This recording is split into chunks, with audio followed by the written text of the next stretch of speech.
Welcome to History Lunch Break. My name is Glenn Perkins. I'm the Community History Curator at Greensboro History Museum, and History Lunch Break is an occasional Q&A show where we interview interesting people about interesting parts of history from all over. And this week, I'm lucky enough that my interesting guest is my wonderfully interesting colleague, Ayla Amon.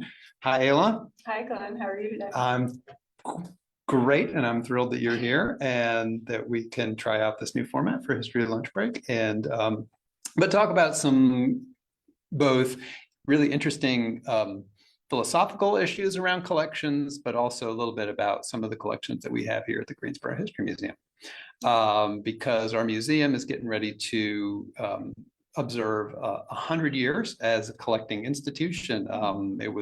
We were organized in 1924, and I think really quickly began pulling together objects to tell a story of the city. And so I know a lot of some of the first items that the founders of the museum collected were around military and service here. So can you tell us a little bit about what some of those are? Absolutely. And if you think about when we were founded in 1924, it kind of makes sense that we start with the military collection, because this is right after what was then called the Great War, World War One. And you're getting a lot of people kind of coming home with stories or not coming home. And there's a great impact across the country on that. So it makes sense that those are some of our first collections. Kind of largely grouped together, we call this militaria collections. It is one of the larger collections we have here. And it chronicles the experiences of men, women, and children from the Revolutionary War era up to the present, also including non-conflict periods and people who served during non-conflict periods. And it contains things like military issue uniforms, weaponry, mess kits, trunks, gas masks, as well as service awards and medals. But then it has some really interesting personal memorabilia too, like letters, diaries, photographs, and the souvenirs that soldiers either collected or bought to bring home with them. So it's a pretty big collection. Yeah, so you think, I mean, was a lot of them, as you imagine what your predecessors were thinking as they're collecting these things, was it to kind of highlight service people and keep their memories? Or what, you know, what do you, when you think about what their motivations might have been in terms of collecting? I think the Greensboro History Museum, some other museums are doing this too, was really involved in what's called contemporary collecting. So that means collecting around what's happening at the time, rather than just collecting things from the past. So they were very much a contemporary history museum before that was kind of a cool, hip thing to do. And there just so happened to be, this is, the World War I is when you finally get this kind of real involvement of the United States in international, like, political and war conflict discourse, and it hits home in a way that other military conflicts haven't. So I think they're just seeing more people involved in that, and everybody they know, because Greensboro is not that big in 24, everyone kind of has a story about someone they knew in World War I to this period of collecting, and a lot of commemoration, because the people who started the museum were very interested in memory and commemoration. And obviously this Great War, what better thing to commemorate than something that's impacted almost everybody in the city? So I think that's kind of how they started that collection in particular. Yeah, and I think, it was something that I think, there were so many casualties from Greensboro, it spurred the creation of this War Memorial Stadium that has the plaques with all the names of the fallen, largely men, one woman, casualties during World War I. So I think, there's also that memory process, right, of trying to value those losses in terms of what they achieved for the country, or, fighting against totalitarianism, or however we visualize or mythologize, the meaning of a war. But now you're coming in, right? It's nearly 100 years later, and you're coming out of a different kind of practice and approach as a curator from what those curators would have been like. Can you tell me sort of a little bit about how the thinking, sort of generally around those kinds of military collections has changed, or, or what's happening now as people talk about these issues? Well, for one thing, from a very conservation standpoint, we are handling these things a lot more carefully, because we've learned that, for example, Brody helmets from World War I have an asbestos lining to them. There's lead in a lot of this material. If there are gas masks that were used during chemical warfare, they can be off-gassing, which means they are kind of giving back the particles that they would have absorbed, which could clearly be very dangerous. Dangerous to curators. Dangerous to curators and any.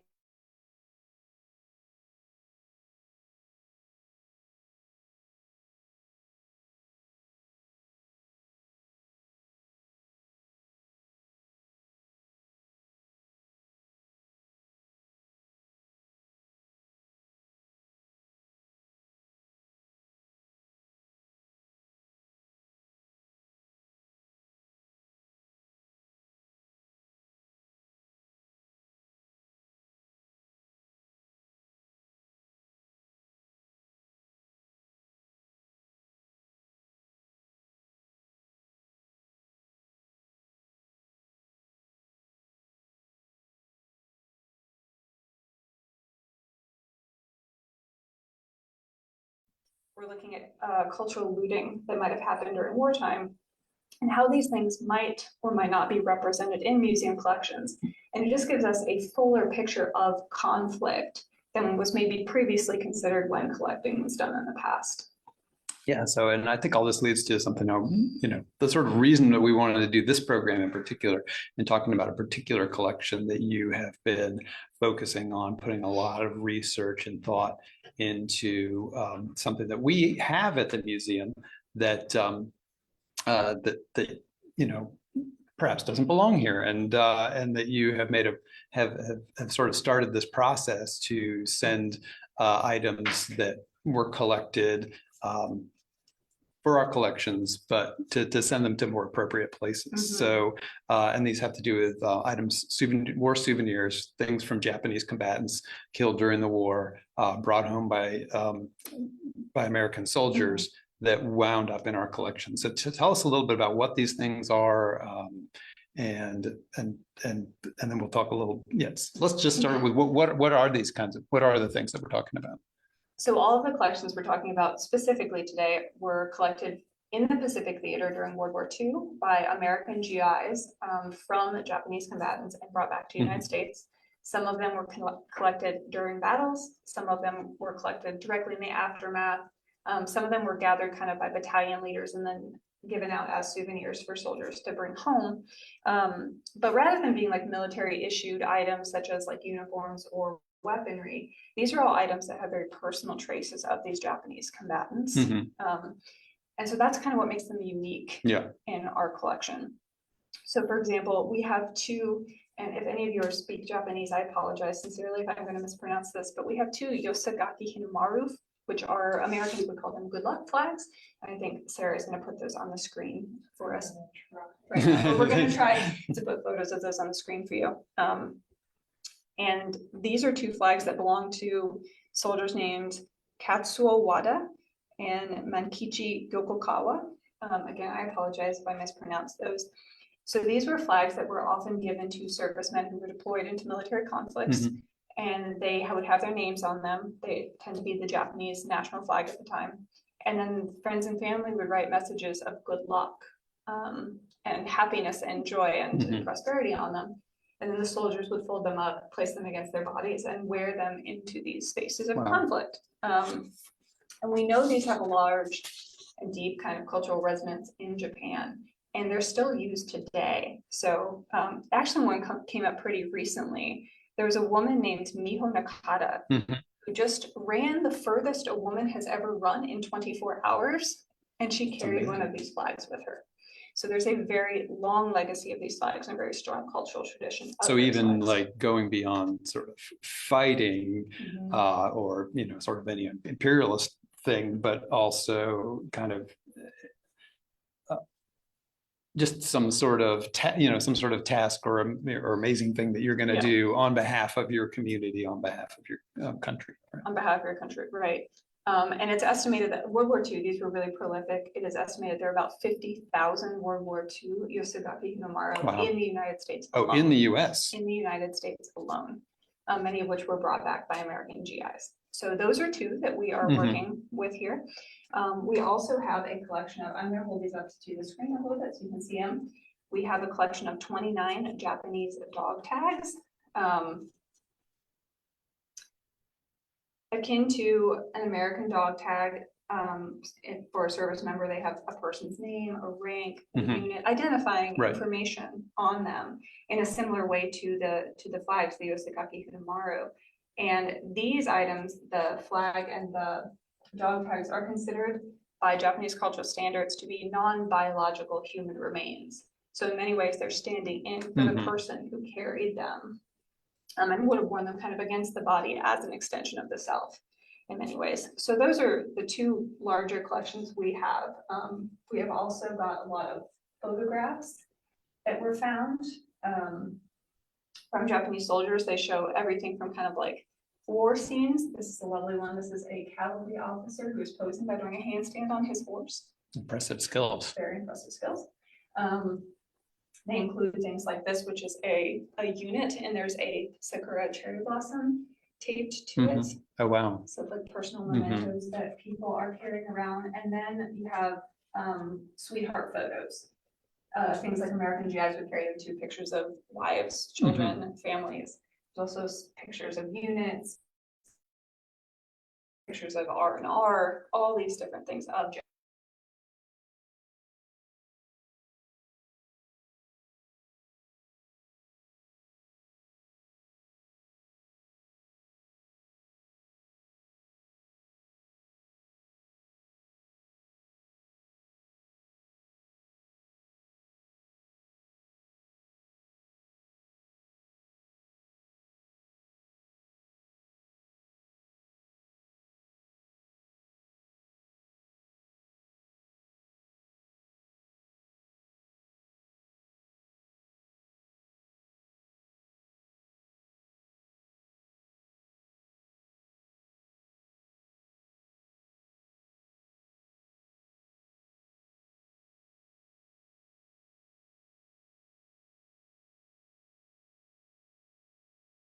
Oh.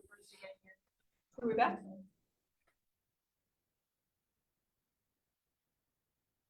I think is now streaming live. Okay, I think we're back. We had a brief flash of internet confusion as Ayla was talking about some of the specific items. And I think, I mean, but to me, it's so fascinating. I mean, both that they sort of humanize a combatant, right? And part of war is to dehumanize combatants so that, you know, the opposing nations will be willing to fight, kill, hurt and harm each other. It takes this generalization of a soldier and turns them back into people, right? You know, a lot of individualized humans. And then even in terms of like wartime conventions, right? I mean, dog tags are supposed to identify individuals, right? So you don't take a dog tag from somebody because then you've just got a body that maybe nobody knows who it belongs to, right? Right.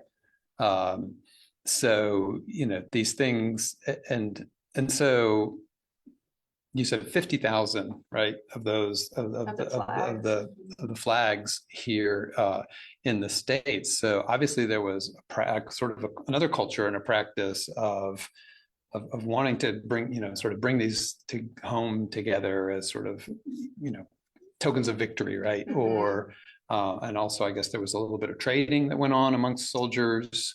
Yes, there was a lot of trading, and you'll see a lot of World War II service members who have written memoirs, especially those who served in the Pacific Theater, will mention these kinds of items, talk about trading for them, talk about how popular they were. Because again, they're these kind of personal traces that you can bring home to family as an explanation of, I was there, I was part of this, I was part of something. Rather than, but there were also a lot of things like Japanese pistols or Russian issued pistols, different things like that were brought home as well. But I think these kind of rise to like almost a collector's item for a lot of soldiers, right? Which makes a lot of sense given how personal they are. Right. So as you know, sort of began to inventory and look at these things, you know, sort of what was your train of thought, and sort of like, oh, I see these in this collection and I have a sense that maybe that they don't belong here. You know, this is not necessarily Greensboro's story or even the story of Greensboro service members. This is these are objects that really have a place somewhere else, right? In a lot of ways. I mean, I think it's the same way that a lot of us would feel finding an American service member's dog tags if you were in I don't know, Nigeria Mhm. in a museum. It's kind of the, whoa, wait, why is this here? And so you kind of look more into the story. The flags, I will say, I didn't know what they were until I started Mhm. looking into them. But then finding out, especially the cultural resonance that they still have today, Yeah. and the meaningfulness to those families and kin, it immediately kind of struck me as something that, like, oh, maybe we should look into, is there a better home for these than Mhm. us here at the museum? So that was kind of the start of Right. that process. And so, let's talk a little bit about sort of the process so that people can kind of understand, um, you know, that you as somebody who's responsible, right, for the collections and the interpretation of the collections here at the museum. And, what is in a museum, a lot of what we there's stuff that has meaning, and we share it with visitors and our community, and we use it to understand history and understand the place where we are.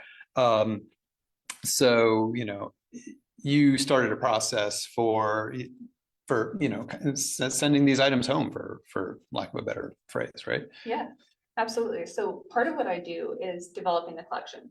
There are two kind of main phases to that. One is bringing things into our collection. When things are brought in, they're legally brought in, and we are pledging to care for them forever. That's a process called accessioning. The opposite of that is deaccessioning. So that's the legal permanent removal of something from our collection. And sometimes we do it for things like if an object is too damaged, if there's massive duplication, like if we have 30 of something, maybe you don't need that many to tell a story. If it doesn't fit a mission, or in this case, this is something called repatriation. And that, in very brief, is the return of artifacts to a people's or a country from which it was wrongfully removed at some point in time by museum's ethical standards. So that's the process we're going through with sending these materials back to Japan.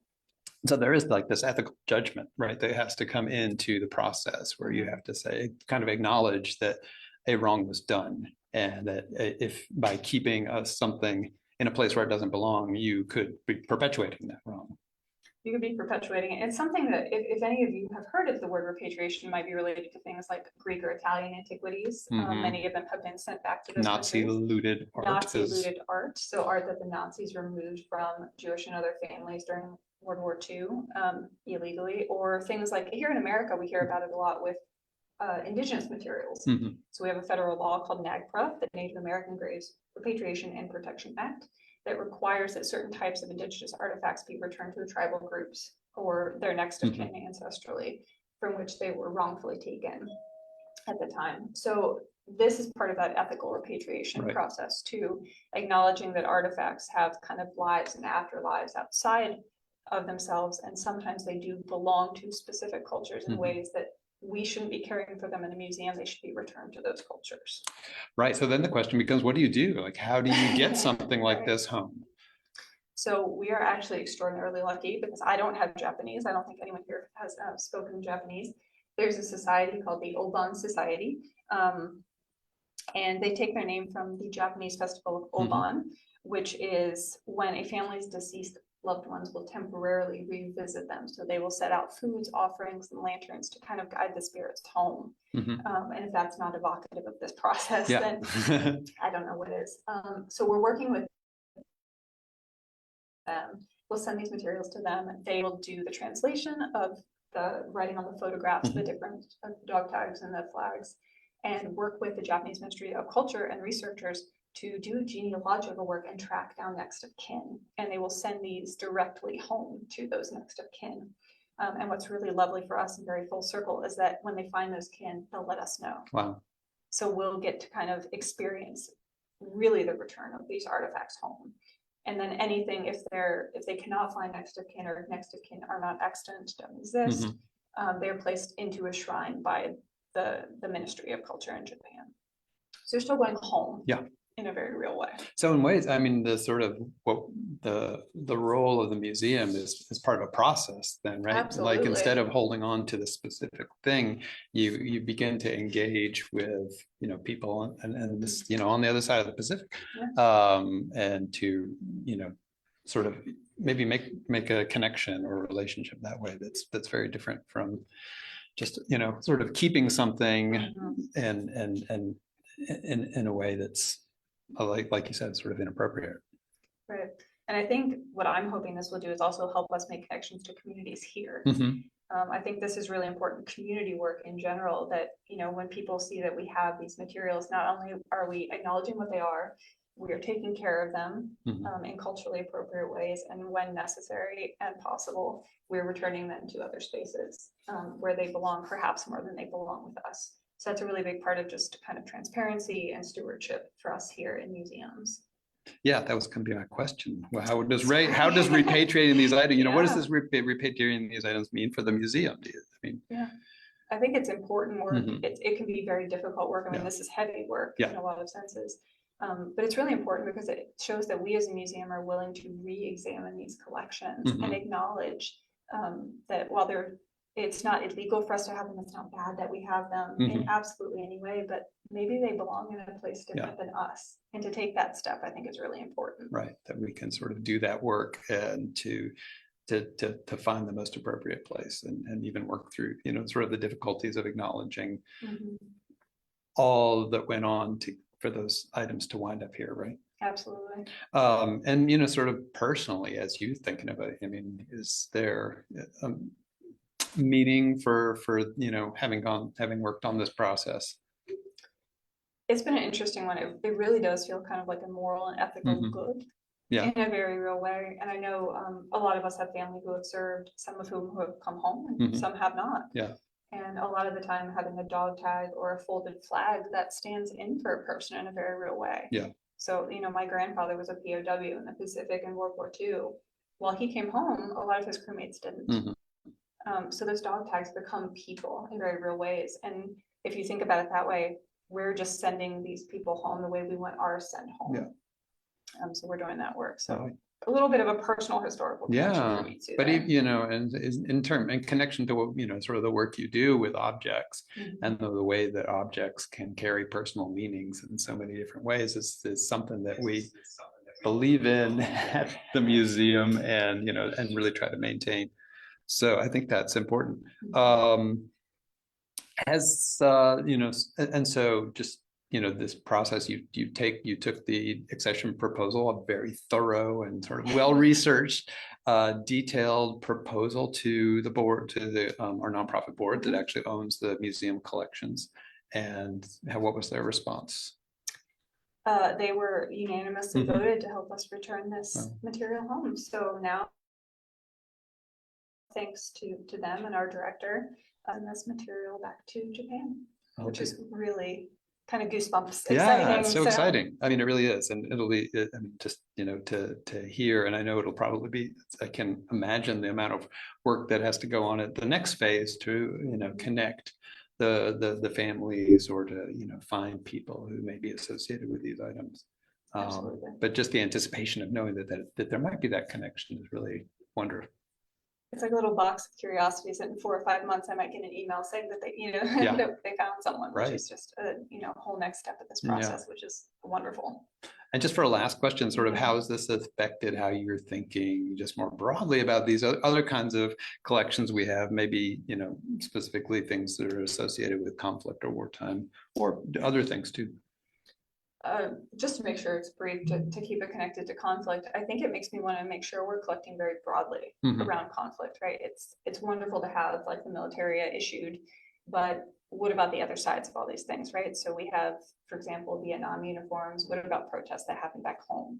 Or we have Confederate military, but North Carolina also raised Union and USCT troop units, you know, that might be connected to Guilford County or Greensboro. What about the experiences of non-male combatants in military situations? So just making sure that we're looking kind of these larger pictures, especially about returning home experiences, right? What is the experience of a veteran who returns home to Greensboro? Are they using the GI Bill? Are they participating in the parades? How do we turn military conflict experience into lived experience? How do I do that here? But also just the experience of finding these things makes me really curious about our collections. Like what world is in the next box that I open in the storage? What could I possibly be finding? And it's really made me think a lot about, especially as we go towards our centennial, if someone opens a box of things I collected 100 years from now, what cultural resonance does that have? because all of these things are also comments on collecting as a practice and not just history as a practice. Right. So it's really interesting to kind of think about that in terms of my own collecting, my own curatorial practice here at the museum, and how that might be reflected in the future. I know, and in ways you can't even predict, because of course, culture changes, and expectations of, and certain values change, right? So we don't always know that our we believe strongly in the values that we hold, but there may be aspects of those that we can't necessarily predict. We'll have a different valence or a different interpretation in 100 years. Yeah, and you never know. I mean, maybe we'll all be like some kind of AI consciousness and we can witness it. Yeah, that's true. But if not, I hope I'm leaving a legacy for 100 years that it can be a good commentary on our current practice, as well as like the current historical moments that we've got. So. Oh, that's so interesting. Well, I appreciate all the work you've